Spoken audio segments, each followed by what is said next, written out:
Tonsillitis হলো দুদিকেই ব্যথা হবে, জ্বর হবে, ঢোক গিলতে পারছেন না আপনি, ঢোক গিললে ব্যথা হচ্ছে, খাবার খাওয়ার প্রায় প্রশ্নই হচ্ছে না, অ্যান্টিবায়োটিক এইগুলো হলো টনসিলাইটিস। জল খেয়ে গলাটা ভিজিয়ে রাখা, এসি থাকলে এসিটাকে 18 না চালিয়ে 24 রাখা, বারে বারে হাইড্রেশন নেওয়া।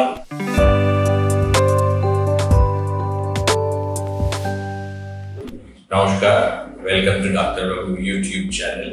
আমার নাম doctor Chirajit Dutta, MBBS FRCNT Edinburgh.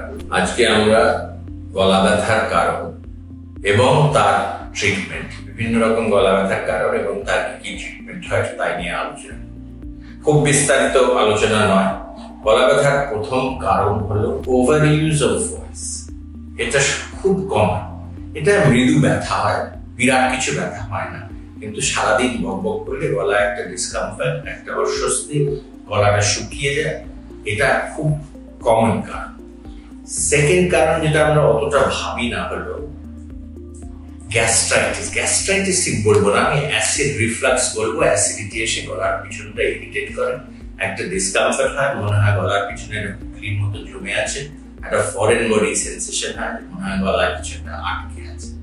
এটা অ্যাসিডিটির জন্য হতে পারে, বা দুটোই হতে পারে।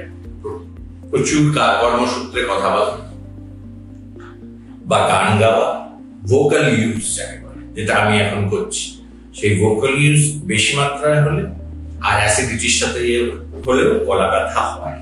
এবার ফ্যারিঞ্জাইটিস কিন্তু যে কোনো কারণে হতে পারে। মাইল্ড ভাইরাল ইনফেকশনে গলা ধরে গেলে সেটাও ফ্যারিঞ্জাইটিস। একটা কোনো ভীষণ গরম চা সাধারণত কখনোই হবে না, কিন্তু খেয়ে গলাটা থার্মালি পুড়ে গেলে সেটাও ফ্যারিঞ্জাইটিস। ফ্যারিঞ্জাইটিস একটা ডেসক্রিপশন, ফ্যারিঞ্জাইটিস একটা ডায়াগনোসিস নয়। এইটা কেন ফ্যারিঞ্জাইটিসটা হচ্ছে is the thing that we should look for.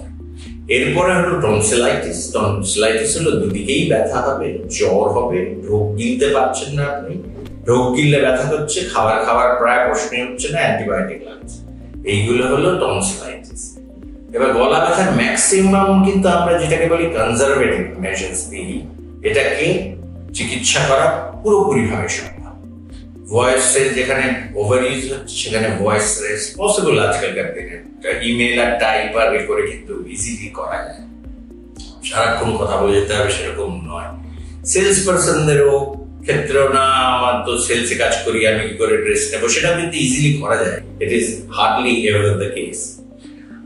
জল খেয়ে গলাটা ভিজিয়ে রাখা, এসি থাকলে এসিটাকে 18 না চালিয়ে 24 রাখা, বারে বারে হাইড্রেশন নেওয়া, এইগুলো করলেই কিন্তু ম্যাক্সিমাম যে উপসর্গগুলো আমরা আলোচনা করলাম সেগুলো কিন্তু কন্ট্রোল করা যায়। অ্যান্টিবায়োটিকের রোল খুবই কম। আপনারা যদি এইরকম আরো ইন্টারেস্টিং ভিডিও দেখতে চান, ডাক্তারবাবু ইউটিউব চ্যানেলে সাবস্ক্রাইব করুন। ধন্যবাদ।